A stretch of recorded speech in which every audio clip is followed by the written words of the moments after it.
Okay, तो अभी हम लोग पढ़ेंगे एम्पियर सर्किटल लॉ। ये क्या कहता है, एम्पियर सर्किटल लॉ क्या कहता है वो हम देखेंगे कि B dot dl is mu naught I.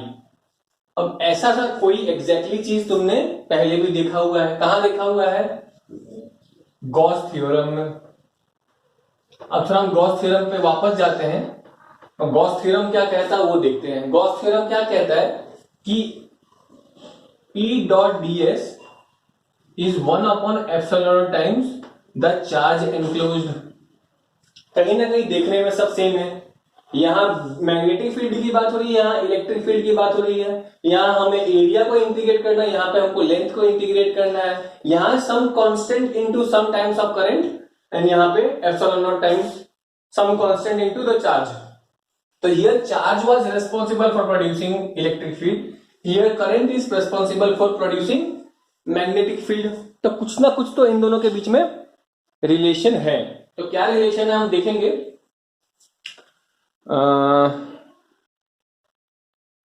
Okay, तो यहां पे क्या होता है, आगे आते हैं। तो यहां पे क्या था कि हम चार्ज को एनक्लोज करते थे और किसी सरफेस से, लेकिन हम निकालते थे एक छोटे से ds के लिए। वहां पे ds का दिशा ये होता था और यहां से इलेक्ट्रिक फील्ड भी निकलती थी इस चार्ज से। तो हम बोलते थे E डॉट ds, तो ये मेरा ds हुआ करता था नॉर्मल, सरफेस एरिया का नॉर्मल, और चार्ज से इलेक्ट्रिक फील्ड निकल रही है। तो हम बोलते थे कि जब ऐसा सारे ds जब हम जोड़ लेंगे तो एक दिन जाके पूरा हो जाएगा, पूरे सरफेस की बात हो जाएगी। और पूरे सरफेस ने अगर एक चार्ज को एनक्लोज किया है तो वो उसका 1/ε टाइम्स क्या होगा। ये दोनों क्या, किसका फॉर्मूला था? फ्लक्स का फॉर्मूला था। ये कहीं ना कहीं फ्लक्स का फॉर्मूला था, where flux is number of electric field lines. उसी तरह से यहां भी कुछ है। यहां क्या है कि अब देखो यहां क्या है, यहां मेरे पास करंट है, इस वायर में आई है, जिसके वजह से मैग्नेटिक फील्ड, अगर मैं इस जगह की बात करूं, मैं इस पॉइंट की बात करूं तो टेंजेंट बनाएंगे। इसको मैंने ऐसे पकड़ा है तो ऐसे गोल गोल घूम रहा है, करंट का डायरेक्शन पूरे सर्किट में ऐसा है। लेकिन मैं अगर इस पॉइंट की बात करूं, इस पॉइंट की, तो उस दिशा में है। मैं अगर इस पॉइंट की बात करूं तो यहां पे टेंजेंट बनेगा। मैं अगर इस पॉइंट का बात करूं तो यहां बनेगा। हर पॉइंट पे, तो वो पॉइंट को एक्चुअली में पॉइंट नहीं, मैं उस पर्टिकुलर डीएल की बात करूं। जैसे ये मेरा अगर डीएल है तो ये मेरा यहां का बीएल है। ये मेरा अगर डीएल है छोटा सा तो ये मेरा यहां का बी है। उसी तरह से यहां पे भी वही बात था। चार्ज में भी जब हम गॉस थ्योरम पढ़ रहे थे यही बात थी कि ये अगर मेरा क्या है, एरिया ds है, तो यहां एरिया ds का ये इसका नॉर्मल होगा और यहां का इलेक्ट्रिक फील्ड यहां होगा। अगर मैं यहां की किसी एरिया का बात कर रहा हूं तो यहां का ds ये होगा और वहां का इलेक्ट्रिक फील्ड। तो वहां भी हम क्या कर रहे थे, E डॉट ds का डॉट प्रोडक्ट करके ऐसे सारे EDS जोड़ रहे थे। तो यहां भी मैं क्या कर रहा हूं, B डॉट dl हर dl को जोड़ना चाह रहा हूं, हर जगह के B और हर जगह के D। वहां भी हर जगह E सेम था, यहां भी इस वायर की वजह से हर जगह की B सेम होगी। अब तो करना क्या है, तो हमको जब ये इंटीग्रेट कर रहे तो हम बोलते थे it is 1/ε times the charge enclose. यहां हम क्या बोलेंगे, it is mu naught times the current enclosed. ऐसे बोलेंगे कि इस डीएल में जब जोड़ा जाएगा तो ये जितने करंट को एनक्लोज कर लेगा उसके टाइम्स है। तो कल को अगर यहां पे अगर I1 होता और एक और वायर होता जिसमें करंट I2 होता, तो यही इक्वेशन क्या कहलाता, B dot dl is mu not. Now what would be, अभी कितना करंट है, I1 भी है और I2 भी है, तब हम कह रहे होते I1 प्लस I2, तब हम कह रहे होते I1 प्लस I2। तो लमसम तुम लोगों को समझ में आ गया है कि what is Ampere circuital law. तो टेक्स्ट बुक के डेफिनेशन के हिसाब से मैं थोड़ा बोल दूं definition. It states that the line integral of magnetic field, line integral of magnetic field is equal to mu naught times the total current I passing through the closed circuit. Mu naught times the total current I passing through the circuit. इस circuit के अंदर से कितना current जा रहा है. तो ये हमें बताता है कि यहाँ पे क्या होगा. ये एम्पियर सर्किट लॉ ये होता है. ठीक है, तो ये एम्पियर सर्किट लॉ समझ में आ गया. इसका फायदा क्या है जान के आगे देखते हैं हम लोग. अब मैं यहां पे मिटा देता हूं थोड़ा सा. तो फायदा ये है, कल को अगर आपसे पूछा जाए इसी फॉर्मूले में कि एक अब देखो ये रिजेम्बलेंस देखो. हमने गॉस थ्योरम पढ़ा तो उससे हमने निकाला कि एक लैम्डा के वजह से, अगर हमने गॉस थ्योरम का एप्लीकेशन क्या किया कि एक वायर को चार्ज दे दिया, उसके वजह से अगर हमको यहाँ पे इलेक्ट्रिक फील्ड जानना है तो इलेक्ट्रिक फील्ड क्या होगा. जिस रीजन से हम गॉस थ्योरम पढ़ते थे उसी रीजन से एम्पियर सर्किट लॉ पढ़ रहे हैं कि अगर एक करंट आई यहां है आई, तो यहां मैग्नेटिक फील्ड बी क्या होगी. अगर ये इनको पूछना है तो वही बात आ जाएगा यहाँ पे कि मान लो ये डिस्टेंस ए है, तो अगर मैं एम्पियर सर्किट लिख लूं कि B dot DL is mu naught I, तो अगर ये डीएल एलिमेंट है तो मैं बी को अगर बाहर ले जाऊं और डीएल का इंटीग्रेशन करूं तो finally what I will get, it will be 2 pi A radius है और डीएल को जोड़ते जाएंगे तो सरकमफ्रेंस 2 पाई ए बन जाएगा, म्यू नॉट आई हो जाएगा. So magnetic field will be mu naught upon 2 pi I upon A. ये बहुत क्रूशियल फॉर्मूला है, इसमें बहुत सारे न्यूमेरिकल होता है. तो यहां से ये हमें समझ में आ रहा है कि magnetic field due to a infinitely long wire at a distance a can be given by this. तो चलो ये वाला पार्ट हमारा हो गया. अब आगे हम जानने की कोशिश करेंगे कि इसका सहारा लेके, एम्पियर सर्किट लॉ का सहारा लेके मैं क्या करूंगा, मैं एक सोलेनॉइड के अंदर में मैग्नेटिक फील्ड कितना होता है वो निकालूंगा. तो सोलेनॉइड दिखता कैसा है. सोलेनॉइड ऐसे आता है, ऐसे गोल फिर गोल, है कि नहीं, ऐसा होता है. एक काम करते हैं, थोड़ा 3D टाइप में बनाते हैं सोलेनॉइड ताकि तुमको समझ में आए कि हो क्या रहा है. तो 3D टाइप का सोलेनॉइड कैसा होगा, थोड़ा सा मैं थोड़ा सामने लेते आऊंगा.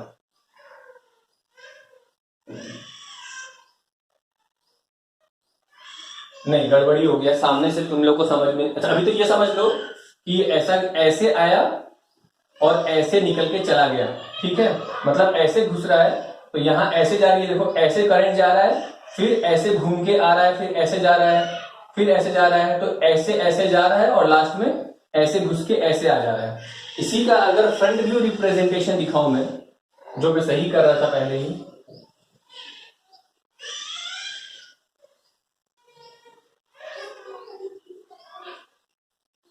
तो मान लिया जाए कि इसमें करंट आई है, तो मुझे मालूम है कि करंट क्या बन जाएगा, यहां पे ऐसे जा रहा है, फिर ऐसे आके यहां पे ऐसे निकल रहा है. तो कहीं ना कहीं अंदर घुसना इज व्हाट, क्रॉस. तो ये क्रॉस हो गया, फिर यहां से बाहर आ रहा है तो ये डॉट हो गया, क्रॉस, फिर से घुसेगा, ऐसे जब भी घुसेगा तो क्रॉस है, और ऐसे बाहर आ रहा है तो यहां डॉट बन रहा है, cross cross cross cross dot dot dot. ये हमने देखा है, ये चीज है कि नहीं. अब एक और बात कि अगर तुम लोगों को पहले बता दूं कि नॉर्थ पोल साउथ पोल क्या होता है. किसी का लूप में अगर करंट ऐसा है जो मैं ये दिखा रहा हूं, तो इसमें आप साउथ पोल बनाएंगे, मतलब आप मैचिंग करेंगे. ये देखो ये ऐसा लिया, करंट भी ऐसा लिया, कल को ये क्लॉकवाइज हो गया, तो clockwise is always south pole. And अगर करंट ऐसे आ रहा है एंटी क्लॉकवाइज, तो आप वहां पे नॉर्थ पोल बनाएंगे. ठीक है, तो कहीं ना कहीं अगर तुम यहां देखो तो ये ऐसे जा रहा है. ठीक है, तो अब एक और बात यहां पे मैं तुमसे कहना चाहूंगा कि मैं एक ड्रम ले लेता हूं पहले. ठीक है, ये ड्रम का एक हिस्सा है। तो यहां मेरा, अगर मैं बोलूं मेरा ये करंट ऐसे जा रहा है, कैसे, इधर जा रहा है, मैंने ऐसा लिया और करंट मेरा ऐसे जा रहा है, सब लोग देख पा रहे हो ये। तो अगर ये तुमको मैंने बोल दिया ये किससे मैच करेगा, ये इससे मैच करेगा, ठीक है। तो अगर मैं उधर से उधर जा रहा हूं तो मैं इधर क्या बनाऊंगा, देखो अगर एरो का मुंह इस तरफ है, यहां अगर स्टार्टिंग है और ये ऐसा है, तो सेम पार्ट एग्जैक्टली इसके पीछे डॉट यहां होना पड़ेगा, और एरो का मुंह देखने में सेम चीज इसमें भी ऐसा ही होना पड़ेगा, ठीक है।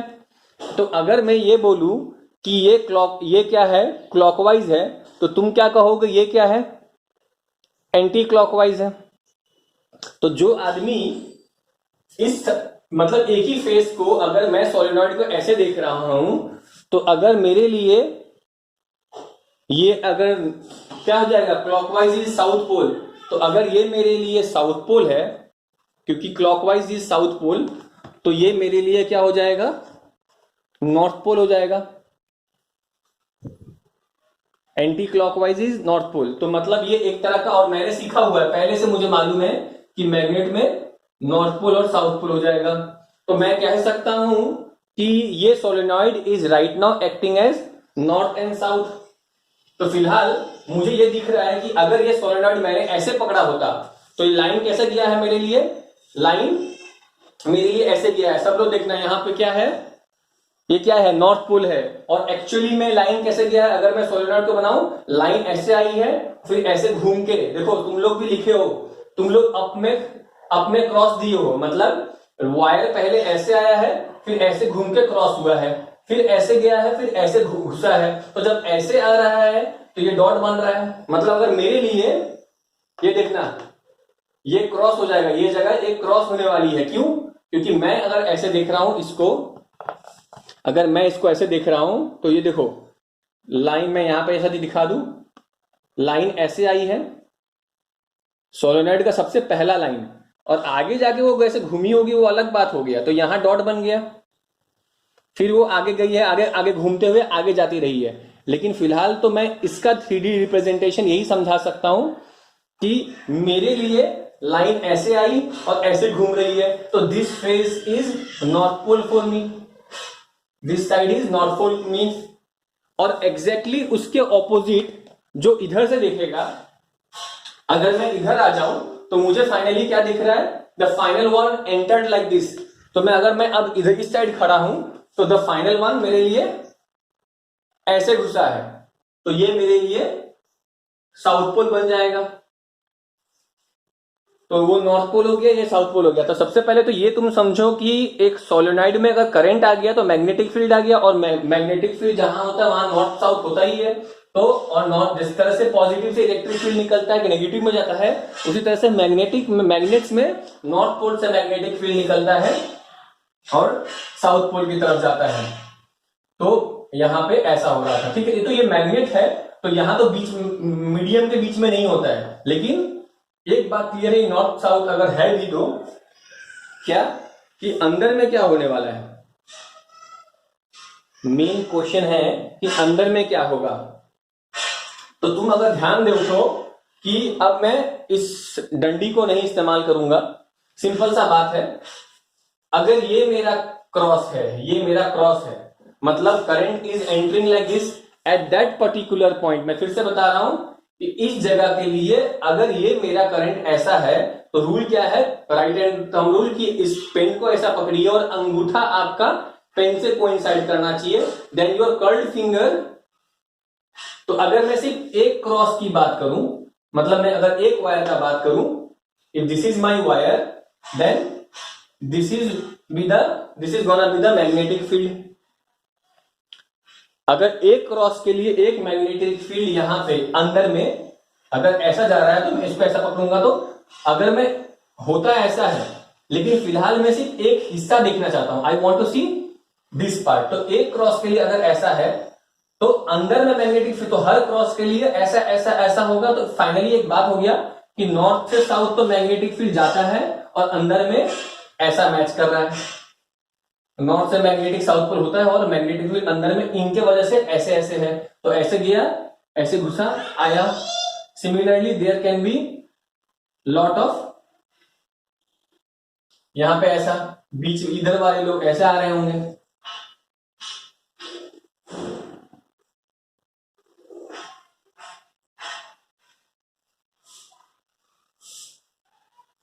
ठीक है।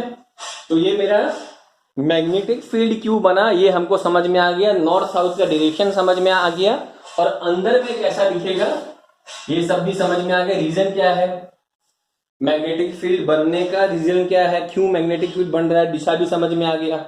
अब मैं इसको मिटाने जा रहा हूं क्योंकि आगे मुझे कुछ प्रूव करना है। हमको ये निकालना है कि इस सोलेनॉइड के अंदर मैग्नेटिक फील्ड कितना है। तो तुम तो ये सब बात समझ चुके हो, अब मेरे को जितना बात कंसर्न है मैं उतना ही बनाऊंगा। मेरा कंसर्न क्या है, this was my solenoid, okay, my current is entering like this, it is coming out like this, and I have on the topmost point I have a corner entering, and here I am having coming outside. What I'll do, क्योंकि मैंने सीखा है Gauss theorem में we use those law Gauss theorem का to find out electric field at certain, अगर surface पे दिया हुआ है तो आप सिग्मा अपॉन वाला निकालते हो, आपको वो वायर में लैम्डा में दिया हुआ है तो आप वायर की वजह से, उसी तरह से यहाँ आपके करंट है तो आपको मैग्नेटिक फील्ड निकालना है। तो मैग्नेटिक फील्ड कहाँ है वो हम आएंगे। पहले तो हम एक काम करते हैं, इसको ढक देते हैं। जिस तरह से हम चार्ज को इलेक्ट्रिक फील्ड में चार्ज को गॉसियन सरफेस से ढकते थे, उसी तरह से यहाँ पे हमको एक एजम्पटिव लाइन से ढकना पड़ेगा कि मैंने इसको सपोज एनक्लोज किया है। किन करंट को मैंने एनक्लोज किया है, ध्यान दो, मैंने करंट को एनक्लोज करना था,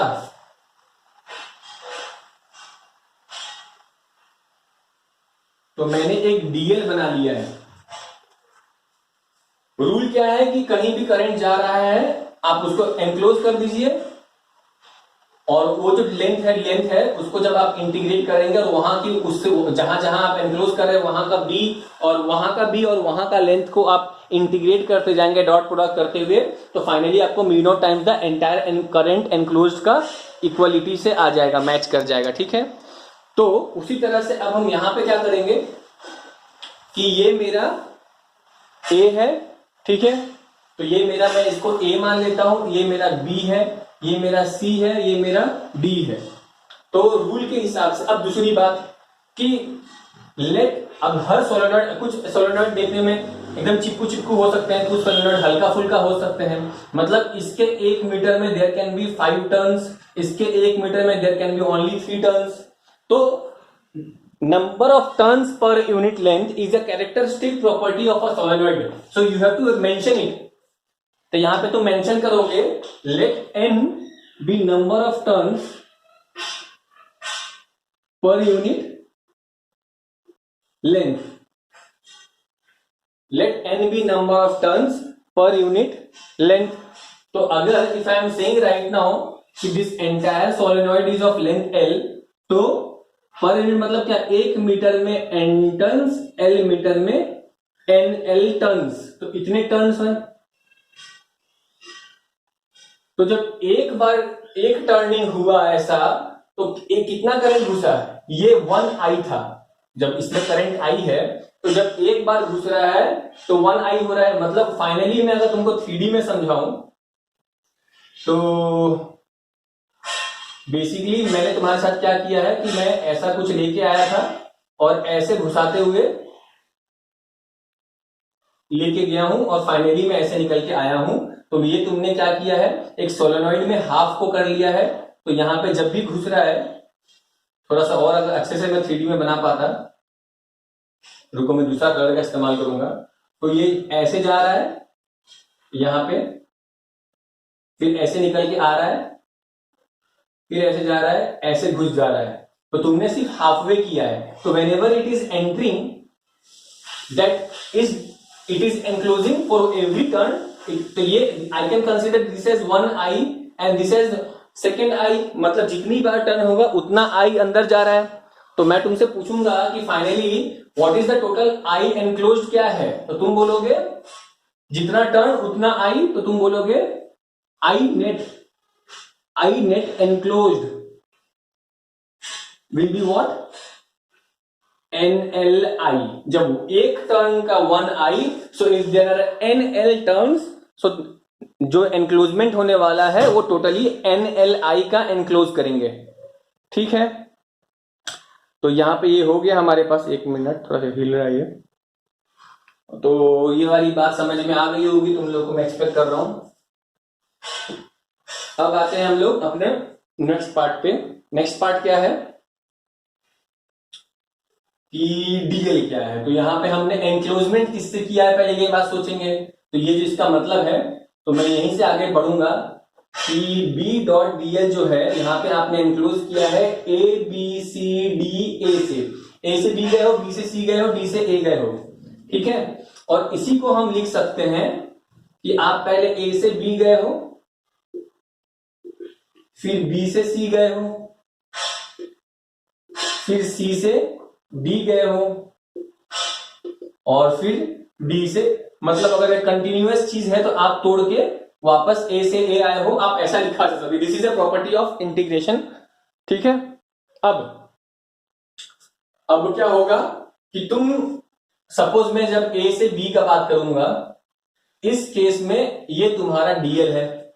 मैं इसको अलग रंग से बना देता हूं। Suppose for the time being this is your DL, तो डीएल का direction is this, and you have already seen from the first part your B का direction is, this is your B का direction inside the solenoid, this is your B का direction. So right now I can say for the case of A to B and for the case of C to D, even in C to D, the direction will look like this. DL का direction is this. We can say B dot DL will become B DL cos of 90 degree. So that entire thing is gonna become 0 because cos 90 degree is 0. क्योंकि अगर B ऐसा है और DL ऐसा है, तो उनके बीच में एंगल क्या है, 90 डिग्री का है, और उनके बीच में अगर एंगल 90 डिग्री हुआ तो ये दोनों टर्म्स हमारे लिए कैंसिल आउट हो जाएंगे। तो we have to neglect this term. Next, ये हुआ तुम्हारा टॉपिक नंबर 1। टॉपिक नंबर 2 क्या है कि in case of B to C, ये तुम्हारा ये वाला केस है, बी टू सी में the B is very negligible being outside solenoid.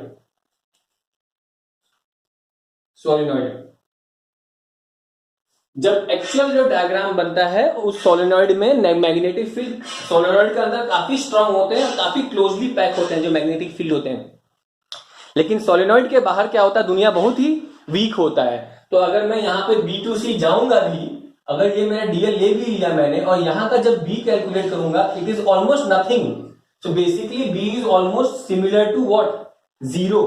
So even we can neglect this term. तो फाइनली हमने तीनों टर्म काट दिए, तो ओवरऑल नेट इफेक्टिव क्या बचा कि दैट इज, तो मैं यहां लिखना चाहूंगा, so instead of this we can write what कि B dot DL ABCDA can be confined to only what D to A B dot DL. Now, if you are coming from D to A, suppose this is part of your DL. Yes, मैंने यहाँ थोड़ा black colour से लिख लेता हूँ. This is part of your DL and this is also your B. So your DL का direction and your B का direction is perfectly same. So cos 0 degree हो जाएगा and यहाँ पे तुम सिर्फ, तो ये हो गया, तो बी बीइंग कांस्टेंट इनसाइड जो भी बी होता है वो मुझे मालूम नहीं है, यहाँ पे डीएल लग जाएगा क्योंकि cos 90 cos 0 1 हो गया है, तो डॉट प्रोडक्ट का तो सवाल ही नहीं आता है। And it is enclosing how much current, तो you will say NLI. We have already seen that I net enclosed is NLI, and if we integrate all DL elements, all such DL elements from here to here, we know we will add up the entire length from D to A, which is nothing but what? It is the length of the solenoid. So mu not an L I में जब मैं इस L L को काट दूंगा, so finally I will get what? B is equal to mu naught Ni. So this is my magnetic field inside a solenoid, which I have derived it from Ampere's circuital law.